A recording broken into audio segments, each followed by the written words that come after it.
मैं इस वक्त शेर से दौड़ लगा रहा हूँ। अगर तुम्हारी मदद करने को रुक गया तो बहुत बड़ा नुकसान खा बैठूंगा। हिरन भाई, ऐसा मत कहो। किसी की मदद करने से कभी हमारा नुकसान नहीं होता। दूर कहीं एक जंगल में सभी जानवर बहुत ही शान से रहा करते थे। वहाँ का राजा शेर खान अपने जंगल और जानवरों का अच्छे से ख्याल रखता था। एक शाम शेर खान ने सभी जानवरों को सभा में बुलाया। मेरे प्यारे जंगल वासियों, मेरे बड़े भाई शेरा की तबीयत ठीक नहीं है। मुझे उसको देखने के लिए उसके जंगल ब्यू लैंड जाना होगा। मेरे पीछे भी जंगल में इसी तरह प्यार से रहना जैसे मेरे सामने रहते हो। एक दूसरे की मदद करना। कोई भी मुसीबत आए तो ताकत से ज्यादा दिमाग से काम लेना। शेर खान, आप बेफिक्र होकर रहिए। आपकी गैर मौजूदगी में भी हम आपके सभी वसूलों को कायम रखेंगे। बहुत अच्छे। ये कहकर शेर खान वहाँ से निकल गया और सभी जानवर अपने अपने घरों को चल दिए। अगली सुबह सभी उठकर अपने अपने कामों में लग गए, लेकिन तभी किसी शेर के दहाड़ने की आवाज जंगल में गूंजी।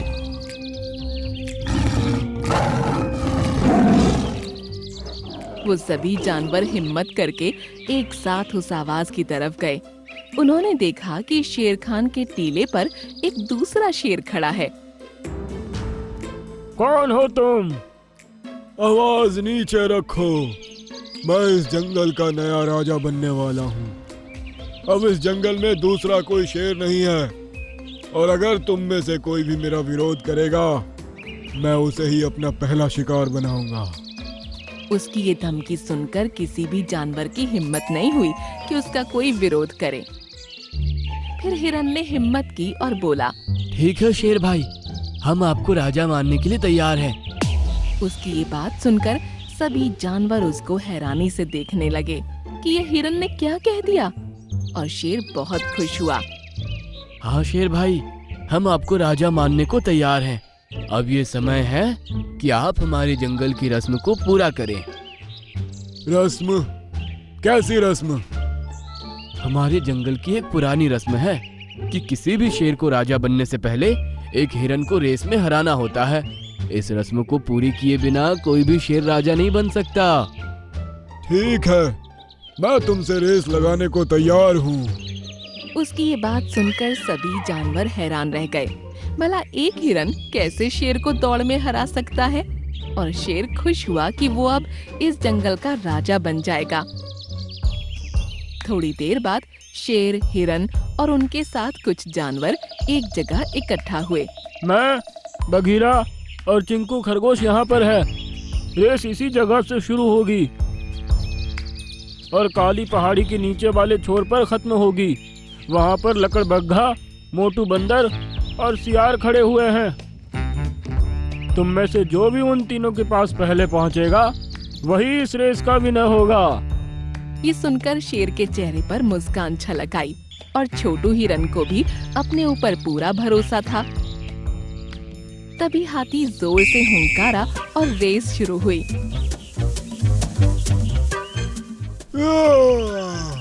दोनों एक साथ भागे, लेकिन शेर हिरन से काफी आगे निकलने लगा। बड़ा आया मुझे हराने वाला। अब तो ये पूरा जंगल मेरा होगा, केवल मेरा। उसकी ये बात हिरन के कानों में पहुंची तो उसे जोश आ गया और वो अपनी पूरी ताकत से आगे बढ़ने लगा। देखते ही देखते वो अब शेर की बराबरी में आ गया और उससे कुछ कदम आगे निकल गया। ये नहीं हो सकता। अगर ये जीत गया तो मेरे लिए ये ठीक नहीं होगा। ये सोचकर उसको एक आइडिया आया। उसने तेजी से हिरन के बराबर में आकर उसको एक तरफ धकेल दिया और हिरन झाड़ियों में गिर गया। हिरन काफी देर तक झाड़ियों में फिसलता रहा और एक जगह जाकर रुक गया। ये मैं कहाँ आ गया? उसने खड़े होकर देखा तो वो अब घने जंगल के बीच में था। मेरे पास रुकने का समय नहीं है। ऐसा कहकर वो फिर से भागने लगा। अभी उसने 20 कदम बढ़ाए ही थे कि उसको किसी की आवाज सुनाई दी। हिरन भाई, मेरी मदद करो। ये सुनकर न चाहते हुए भी उसने रुक कर देखा। एक चिड़िया अपने पैरों के बल एक सेब को लुढ़काती हुई एक पेड़ के नीचे ले जा रही थी। मैं इस वक्त शेर से दौड़ लगा रहा हूँ। अगर तुम्हारी मदद करने को रुक गया तो बहुत बड़ा नुकसान खा बैठूंगा। हिरन भाई, ऐसा मत कहो। किसी की मदद करने से कभी हमारा नुकसान नहीं होता। कहो, क्या बात है? मैं इस सेब को बड़ी मुश्किल से लुढ़काती हुई यहाँ तक लाई हूँ, लेकिन मैं इसको पेड़ के ऊपर बने अपने घोंसले तक नहीं पहुँचा सकती, जिससे मेरे बच्चे भूखे बैठे हैं। ये सुनकर हिरन ने गर्दन उठाकर देखा कि उस पेड़ के घोंसले में 2 छोटे बच्चे बैठे हैं और वो उड़ना भी नहीं जानते। उन पर उसको दया आ गई। उसने सेब को अपने उठाया और घोंसले में अंदर रख दिया। इतना बड़ा सेब! दोनों बच्चे मजे से सेब खाने लगे और चिड़िया माँ भी खुश हो गई। तुम्हारा बहुत बहुत शुक्रिया हिरन भाई। अब मैं चलता हूँ। अगर मैं शेर से रेस में हार गया तो बहुत बड़ी मुसीबत आ जाएगी। तुम मुझे पूरी बात बताओ, हो सकता है मैं तुम्हारी मदद कर सकूं। ये सुनकर हिरन ने उसको सब कुछ बता डाला, जिसे सुनकर चिड़िया बोली, मैं एक ऐसी गुफा के बारे में जानती हूँ जिसके अंदर तुम घुस जाओ तो उसका दूसरा मुंह काली पहाड़ी के छोर पर जाकर खुलता है। क्या ऐसी कोई गुफा हमारे जंगल में है? हाँ, सच कह रही हूँ। आओ मेरे साथ। ये कहकर चिड़िया उसको एक गुफा पर ले गई। हिरन तेजी से गुफा के अंदर घुस गया और पूरी ताकत से दौड़ा। गुफा बहुत लंबी थी और अंधेरी भी, लेकिन फिर भी हिरन पूरे जोश और होश के साथ भागता रहा। इस तरफ लकड़बग्घा, मोंटू बंदर और सियार ने शेर को अकेले सामने से आते देखा तो वो परेशान हो उठे। ये तो केवल शेर आ रहा है, हिरन कहाँ रह गया? अब बस अगले ही पल मैं इस जंगल का राजा बनने वाला हूँ। शेर छोर से कुछ ही दूरी पर था और ये तीनों जानवर बहुत ही डरा हुआ महसूस कर रहे थे कि तभी अचानक से उनके बराबर ही बने गुफा के मुंह से हिरन बाहर निकला। अरे, ये कहाँ से टपक पड़ा? शेर बहुत तेज दौड़ा, लेकिन हिरन उससे पहले छोर तक पहुंच गया और ये देख तीनों जानवर बहुत खुश हो गए। अरे, हद तेरी की! सभी जानवर खुशी से उछल पड़े और शेर आग बबूला हो गया। ये तुम लोगों ने बेईमानी की है। ये मुझसे पहले यहाँ कैसे पहुँचा? बेईमानी तो तुम कर रहे थे। तुमने मुझे झाड़ियों में धक्का दे दिया था ताकि मैं रेस में तुमसे जीत ना जाऊं। ये सुनकर सभी जानवर शेर को अजीब नजरों से घूरने लगे। वो तो भला हुआ उस चिड़िया का, जिसकी मदद मैंने की तो उसने मुझे यहाँ आने का रास्ता दिखाया। ये सुनकर शेर को अब अपने ऊपर शर्मिंदगी महसूस हुई और वो वहाँ से भाग निकला। छोटू हिरन, अगर आज तुम नहीं होते तो हम लोग इसके गुलाम बनकर रह जाते। किसी ने ठीक ही कहा है, किसी की मदद करने से कभी हमारा नुकसान नहीं होता।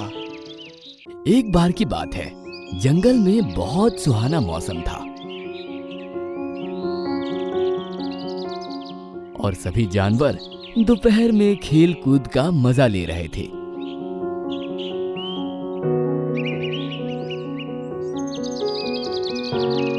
तभी जमीन में अजीब तरह की धमधमाहट होने लगी। उन्होंने देखा कि सामने से मोटू गेंडा भागा हुआ आ रहा है। वह किसी अंधे जानवर की तरह चेहरे पर शरारती मुस्कान लिए चला आ रहा था। वो सब उससे बचने के लिए इधर उधर हट गए, लेकिन मेमना घबरा गया और वहीं खड़ा रहा। जैसे ही मोटू गेंडा करीब आया, उसने मेमने को जोरदार टक्कर मारी और वो दूर जा गिरा। फिर मोटू गेंडा एक पेड़ से टकराया। फिर वो पेड़ भी उखड़कर जमीन पर गिर गया, जिसको देखकर मोटू गेंडा रुका और हंसने लगा। सभी जानवर घबराकर मेमने के पास गए और उसको देखने लगे। मेमने भाई, तुमको कुछ हुआ तो नहीं ना? सुनकर मेमना खड़ा हुआ और दर्द भरी आवाज में बोला, चोट तो नहीं आई, लेकिन दर्द हो रहा है। मोटू, तुम देखकर नहीं भाग सकते क्या? अभी मेमने को कुछ हो जाता तो? तुम हमेशा ऐसा ही करते हो, किसी ना किसी जानवर को चोट पहुंचाते रहते हो और रोजाना कोई ना कोई पेड़ भी तुम्हारी वजह से उखड़ जाता है। इसमें मेरी कोई गलती नहीं। मुझे ऊपर वाले ने ये जो सींग दिया है ना, इससे अगर किसी को टक्कर ना मारूं या पेड़ ना गिराऊं तो मुझे अच्छा नहीं लगता। तुम लोग खुद अपना बचाव किया करो। शायद तुम ध्यान नहीं देते, मेरे 2 दांत हैं और वो भी तुम्हारे सींग से बड़े, लेकिन मुझे तो किसी को चोट पहुंचाने में या फिर इनसे पेड़ गिराकर जंगल को बर्बाद करने में कोई मजा नहीं आता। फिर तुम ऐसा क्यों करते हो? वो तुम्हारी टेंशन है हाथी, लेकिन मुझे तो बड़ा मजा आता है। कहकर मोटा गेंडा वहां से चला गया और सभी जानवर बस गुस्सा होकर रह गए। ये मोटा गेंडा हमें रोजाना परेशान करता है और कोई ना कोई पेड़ गिराकर जंगल को बर्बाद करता है। पता नहीं इससे कब छुटकारा मिलेगा। हिरन इन सब जानवरों में सबसे चालाक था। वो अब यही सोचने लगा कि मोटू गेंडे से छुटकारा कैसे पाया जाए। एक दिन वो हाथी और मेमने के साथ ऐसे ही जंगल में टहल रहा था।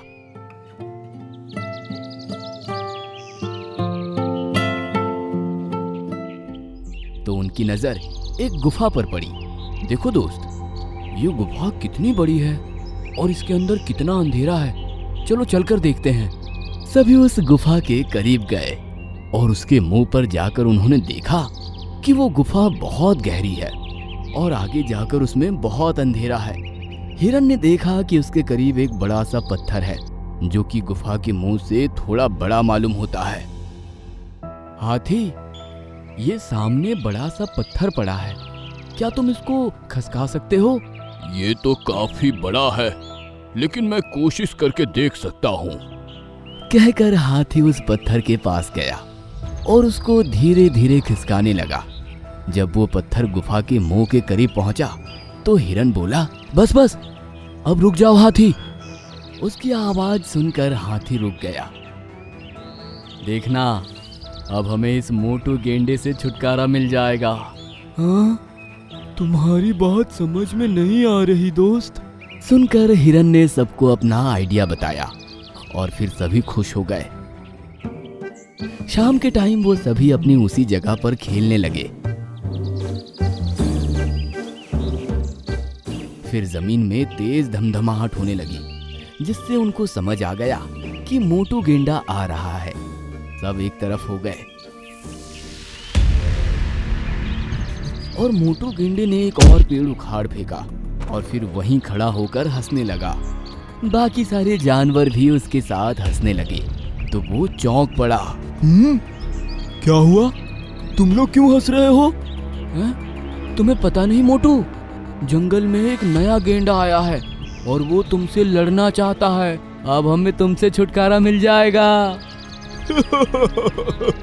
तुमको लगता है मेरी जगह कोई और ले सकता है? हाँ, हमने उसको देखा है। वो तुमसे कहीं ज्यादा ताकतवर है और वो कह रहा है कि तुमको इस जंगल से डरा कर भगा देगा। सुनकर मोटू गेंडा गुस्सा हो गया और बोला, अच्छा, तब तो मैं यहीं रुककर उसका इंतजार करता हूँ। आज उसको मार कर ही जाऊंगा। सुनकर सभी जानवर एक साथ हंसने लगे और हिरन बोला, हाँ, हमें उसकी गुफा पता है। अगर तुम में हिम्मत है तो बताओ, क्या अभी उससे मुकाबला करने के लिए तैयार हो? बिल्कुल। चलो, कहाँ है तुम्हारा वो नया गेंडा जो मुझसे मुकाबला करने की हिम्मत रखता है? सुनकर सभी जानवर एक दूसरे को देखकर खुश होने लगे। उनको उनका आइडिया कामयाब होते हुए नजर आ रहा था।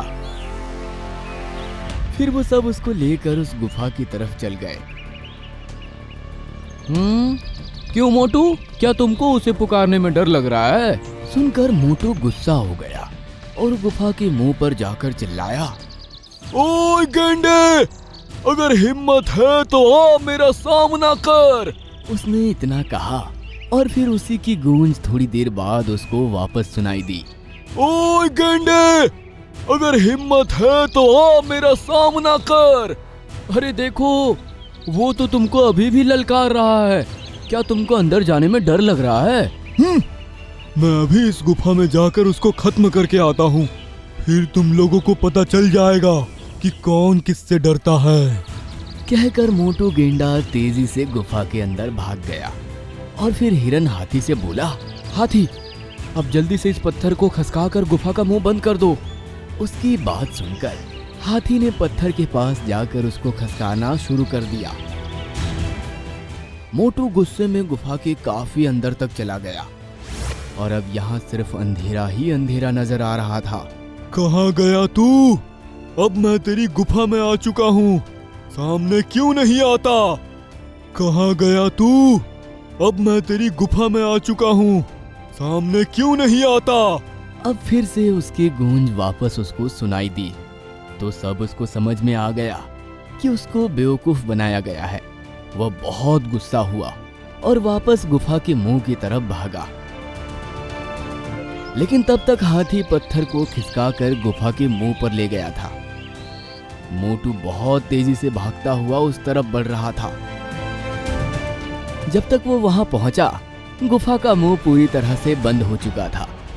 फिर भी उसने पूरी ताकत लगाकर उसमें टक्कर मारी, लेकिन वो पत्थर उससे हिला तक नहीं। इसको हटाओ, हटाओ इसे।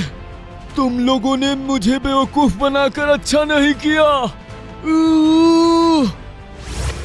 अब तुम इस गुफा से बाहर आ जाओगे तभी हमसे बात करना मोटू। कहकर सभी जानवर हंसने लगे। बहुत अच्छे हिरन, तुम्हारी वजह से आज हमें इस मोटू से छुटकारा मिल गया। सच में हिरन, तुमने अपनी चालाकी का अच्छा इस्तेमाल किया। हिरन मुस्कुराया और बोला, अगर तुम लोग साथ नहीं देते तो मेरा चालाक दिमाग भी कुछ नहीं कर पाता। चलो अब हम सब यहाँ से चलते हैं। वैसे भी हमें इस जगह रुकने की कोई जरूरत नहीं है। सुनकर सभी वहां से चल दिए।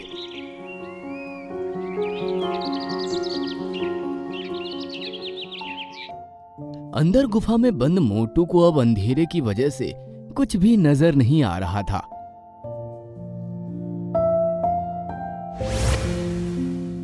वो बस इधर उधर टक्कर मारकर अपनी सींग पर चोटें खा रहा था। उस दिन के बाद वो कभी उस गुफा से बाहर नहीं आ सका और सभी जानवर सुकून से जंगल में रहने लगे।